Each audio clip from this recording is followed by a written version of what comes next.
pick in last year's draft who missed 30 games because of injuries, saying he's ready for the challenge from Lakers brass to take his game to the next level. What did you take away most from Magic and Rob and Luka, and what's the conversation you just had, and how that built into all the conversations you've had throughout the season? Basically, it's just the biggest summer of my life.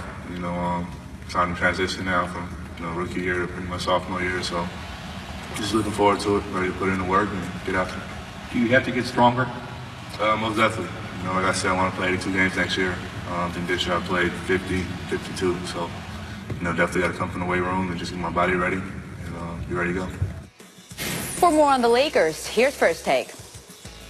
I was looking forward to this conversation all morning. So Lonzo Ball says it's not his job to recruit free agents, while Magic Johnson says that this will be the biggest summer of Lonzo's life. Stephen A., what's Magic really saying here?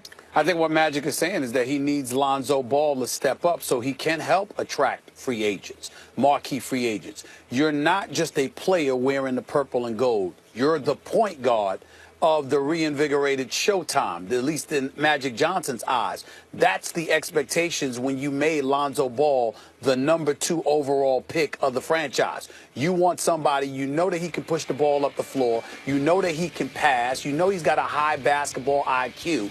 Lonzo Ball has potential, and I think he's shown enough to validate that. What we're looking for from him, and what I've been lamenting all year long, is that I don't think he's been nearly as aggressive as he could have been. And that's what I'm looking for.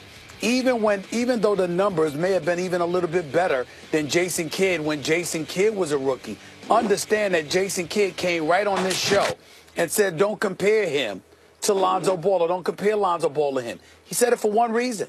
I was aggressive all the time. I was coming at you. I was in constant attack mode. And it may have been to feed other people the ball, but the bottom line is I constantly had you on your heels. I wasn't content with getting the ball past half court, throwing it to somebody else, and just running away from the play.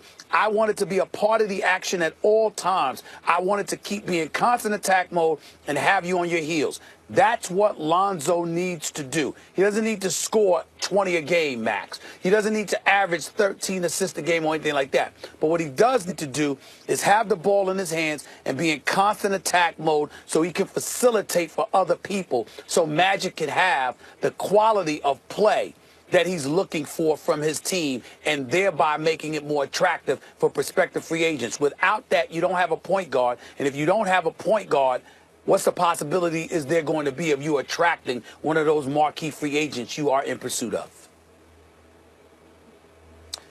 I think what Magic Johnson is telling Lonzo here is you got to put in the work this summer, not because necessarily the Lakers think that they have a better chance than not of landing, let's say, Paul George, and then having a domino effect, getting LeBron James, or, I'm sure they hope that.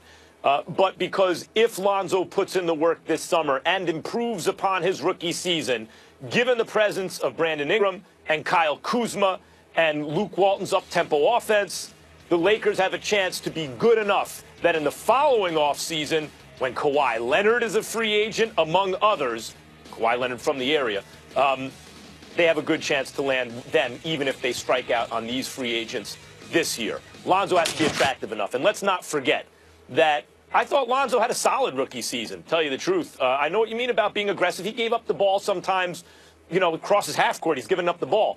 But he has a broken-looking shot. At times he was hitting it. But it was a really good draft, guys. I mean, it was Markelle Fultz was even showing stuff just very recently at the end of the year when he came back. I mentioned Kuzma. Obviously, you can talk to the Celtics or the Jazz about the kind of, Tatum and Donovan Mitchell. You can look at Dennis Smith Jr. You can look at Markkanen, right? There's so many guys who came out of this draft. If you're the #2 overall pick and you went to the Lakers, it's not good enough to just be good enough. You got to be really good. You got to be special.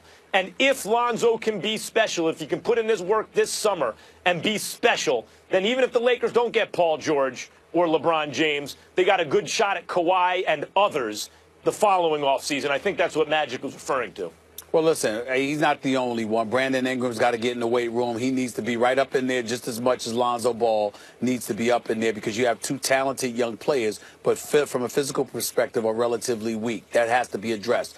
The value of Julius Randle has been elevated. Last summer, you couldn't give him away for a box of cookies. Now, teams are looking at him with respect and thinking about what he brings to the table, so that's helpful. You know, Kuzma is a stud as far as I'm concerned. He's a future star in the making, I have no doubt. But it all comes down to Lonzo.